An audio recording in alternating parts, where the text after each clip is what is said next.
भाई जी। ज्ञान योग चिंतन श्रृंखला में आपका स्वागत है। आजकल भाई जी नवरात्रे चल रहे हैं और बहुत कीर्तन और जगराते होते हैं, तो इनका क्या महत्व है अपने ज्ञान से? आपका भी बहुत बहुत स्वागत है। ओम शांति। आज कल जो ये नवरात्रि का जो समय चल रहा है, नवरात्रि का मतलब सबसे पहले तो नवरात्रि का मतलब क्या है? नवरात्रि का मतलब है कि 9 दिन लगातार माताएं बहनें भाई लोग जो भी हैं वो व्रत रहते हैं, इसमें कीर्तन आदि करते हैं।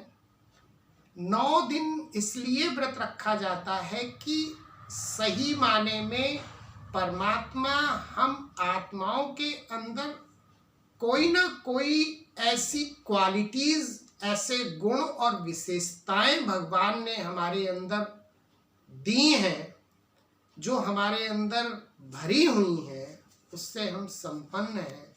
उस आधार पर, उन विशेषताओं और गुणों के आधार पर, उन दैवीय गुणों के आधार पर देवियों के नाम रखे हैं।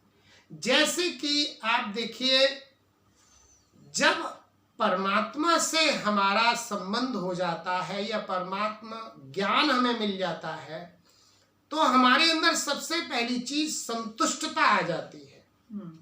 और जब संतुष्टता आ जाती है तो हम जो कुछ हमारे पास है, धन दौलत रुपया वस्त्र खाना पीना जो भी है, हम उसमें अपने आप को संतुष्ट महसूस करने लगते हैं। वही संतोष कि हाँ, जो हमने भगवान से पाया है हम उसमें संतुष्ट हैं। तो उस आधार से उस क्वालिटीज और गुण विशेषता का नाम संतुष्टता के आधार पर संतोषी देवी कह दिया है। जब हम परमात्मा से सुख शांति लेते हैं तो हमारे अंदर शीतलता आ जाती है। तो शीतलता आ जाने से, सुख शांति आ जाने से, हमारे अंदर जब शीतलता आ जाती है तो हम शीतला देवी कहलाते हैं। तो शीतलता की क्वालिटी और जो विशेषता है, उस विशेषता के आधार पर शीतला देवी बन जाते हैं। जिन्होंने काल पर विजय प्राप्त की है, जिन्होंने परमात्मा को समय समय श्वासों श्वास परमात्मा को याद कर अपने समय को कंट्रोल किया है, समय की वैल्यू को उन्होंने जाना है, इसलिए काली देवी या काल रात्रि देवी जो कहते हैं, तो वो काली देवी कहें या काल रात्रि देवी कहें, इसलिए उनका नाम काल पर विजय प्राप्त करने के कारण काली देवी कहा है। और जैसे और भी जो विशेषताएं हैं, अगर जो शक्तियां परमात्मा से हमने ली हैं, परमात्मा से योग लगाकर जो हमने अष्ट शक्तियां ली हैं, उन अष्ट शक्तियों के आधार पर हम अपने दुर्गुणों को समाप्त करते हैं, माना अवगुणों को समाप्त करते हैं, इसलिए शिव शक्ति दुर्गा कहा है। तो इसी प्रकार से जितने भी गुण और विशेषताएं हमें परमात्मा को प्राप्त करने से प्राप्त हुई हैं, उस आधार से देवियों के अलग अलग नाम हैं। उन 8 देवियों की पूजा होती है, उनके व्रत किए जाते हैं। अब सही माने में तो हमें देवी बनना चाहिए, लेकिन चूंकि हमें ज्ञान नहीं है तो हम उनकी पूजा करते हैं, उनकी वंदना करते हैं। तो इस तरह से अब बात आती है, फिर 9 दिन क्यों कहे गए हैं?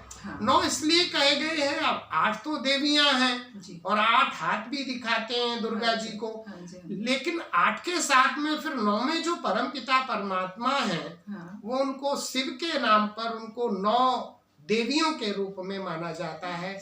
माना 9 में जो है हमारे परम पिता परमात्मा, क्योंकि जो कुछ भी हमने लिया है वो शिव से लिया है, इसलिए शिव शक्ति कहा जाता है। शिव शक्ति इसलिए कहा जाता है कि शिव की शक्तियां हैं, तो देवियां सब शिव से शक्ति ली है, इसलिए 8 देवियों और साथ में 9वें शिव पावा है परमात्मा है। इसलिए नव रात्रि को आप देखो, नव रतन भी कहलाते हैं, नव रतन की अंगूठी बनवाते हैं, नव धातुओं की भी अष्ट धातुओं की अंगूठी भी बनवाते हैं। तो ये सारा का सारा उन गुणों और विशेषताओं के आधार पर नाम रखा गया है। हाँ जी, देवी जी के 8 हाथ दिखाते हैं और अलंकार भी हैं सब में अलग अलग। तो देवियां हिंसक तो नहीं हो सकती, वो तो साधारण सी बात है कि देवी हैं तो वो तो अहिंसक हैं और देने वाली हैं। हाँ जी, तो वो किसी को नुकसान कैसे पहुंचा और सभी हाथों में नुकसानकारक चीजें हैं, हथियार आदि तो नुकसान करने वाले हैं। ये बात आपकी सही है, आपका बहुत अच्छा प्रश्न है। दुर्गा जी को आप देखते भी हैं, दुर्गा जी के हाथ में 8 हाथ दिखाए हैं। अब 8 हाथ वाला कोई व्यक्ति तो हो नहीं सकता, ये बात तो हमारा विवेक भी स्वीकार करता है कि 8 हाथ वाला व्यक्ति कैसे पहनेगा, कैसे क्या करेगा, कर्म कैसे करेगा। तो यहाँ भी मीनिंग यही है कि अगर हम दुर्गा जी के पूरे नाम का वर्णन करके देखें तो देखिए नाम में लिखा हुआ है, सही नाम उनका क्या है? उनका सही नाम है शिव शक्ति दुर्गा जी। शिव शक्ति दुर्गा का मतलब है कि शिव बाबा से, परमात्मा से शिव बाबा से हमने 8 शक्तियां मेडिटेशन के माध्यम से ली है। और उन 8 शक्तियों को हम जब आत्मा अपने अंदर धारण कर लेते हैं तो उससे हमारे अंदर 8 शक्तियां आ जाती हैं। उन 8 शक्तियों को उन्होंने 8 हाथ के रूप में दिखाया है जी। ना कि 8 हाथ है। अब 8 शक्तियों को दिखाने के लिए उन्होंने 8 हाथ दिखा दिए हैं। अब वो 8 शक्तियां कौन सी हैं? जैसे सहन शक्ति है, समाने की शक्ति है, समेटने की शक्ति है, सामना करने की शक्ति है, सहयोग करने की शक्ति है, संकीर्ण करने की शक्ति है, परखने की शक्ति है, फिर निर्णय करने की शक्ति। तो इन 8 शक्तियों को उन्होंने 8 हाथ के रूप में दिखाया। अब फिर आप कहते हैं कि उनके हाथ में भी फिर 8 जो शक्तियां तो हैं ही, जो 8 हाथ हैं, फिर उनके और भी जो चीजें दिखाई हैं वो गुण के रूप में दिखाई हैं। तो वो उनके हथियार वगैरह जो दिखाए हैं वो कोई हथियार हिंसक देवियों के नहीं होते, क्योंकि देवियां तो अहिंसक हैं, वरदायिनी है। तो उनके सभी हाथों में जो दिखाया है वो हाथों में वो उनके अलंकार दिखाए, माना 8 हाथ उनकी शक्तियां प्रदर्शित कर रहे हैं और 8 हाथों में जो उनके अलंकार हैं वो उनके गुण प्रदर्शित करते हैं। वो सब ज्ञान के आधार पर है। जैसे कि आप देखिए शंख दिखाया है, तो ये ज्ञान का शंख है जो हम अभी ज्ञान सुना रहे हैं, जो अभी मेरे मुख से भी जो निकल रहा है, इसको शंखनाद कहा जाता है, इसको शंख ध्वनि कहते हैं, जो सबको मधुर लगती है, अच्छी लगती है। तो ये शंख है। वो शंख से तो कितना देर सुनेगा? ज्ञान रूपी शंख है, उससे तो थक जाएगा व्यक्ति। फिर दूसरा सुदर्शन चक्र दिखाया है। सुदर्शन चक्र का मतलब स्वयं का दर्शन करना, स्वयं का दर्शन करना, अपने अस्तित्व को जानना।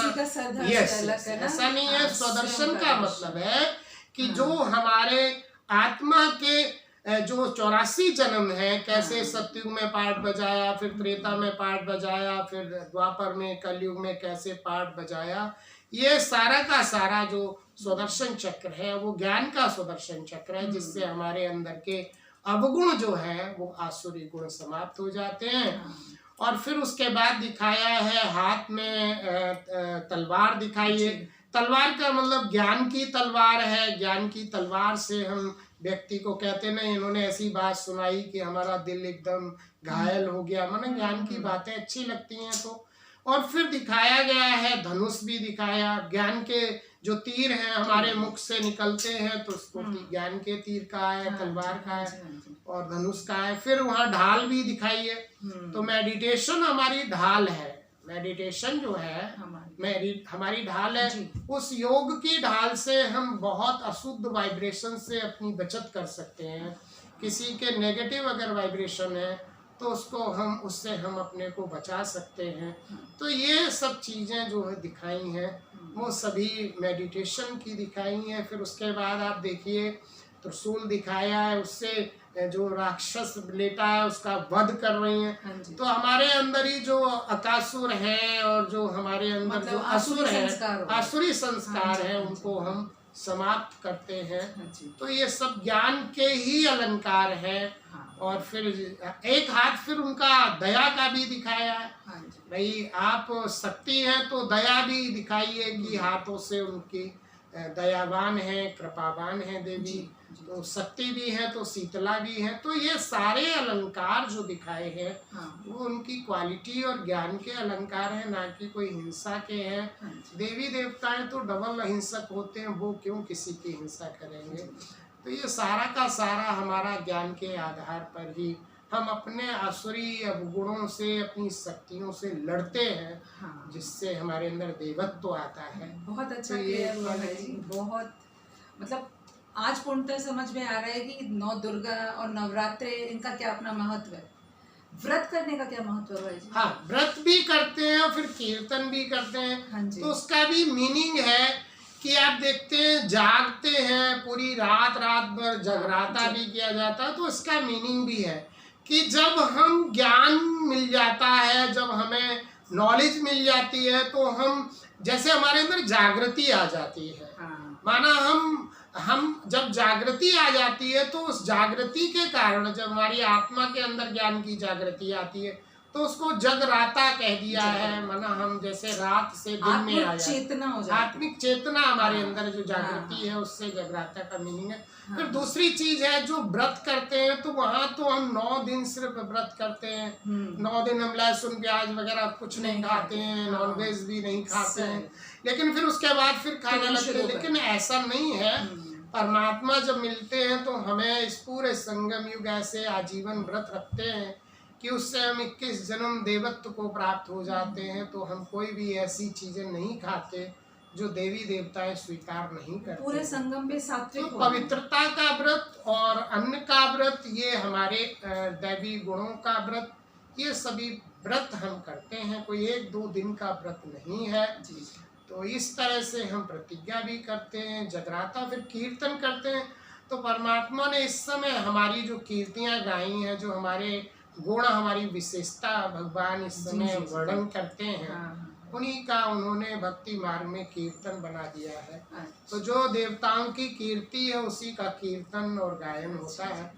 तो उसको हम सब बहुत अच्छा क्लियर हुआ। कीर्ति और कीर्तन का भी मतलब जी। हाँ। जितनी भी कीर्ति हमारी परमात्मा ने इस समय संगम युग पर जो कीर्ति है, हमारी जो वर्णन है, हमारी जो महिमा है, जी जी, उसका वहाँ कीर्तन भक्ति मार्ग में चलता है।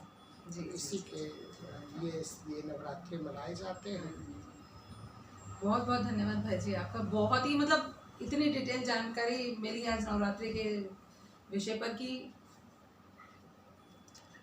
हाँ, ओके, पूरा ही क्लियर हो गया कि ओम शांति। ओम शांति।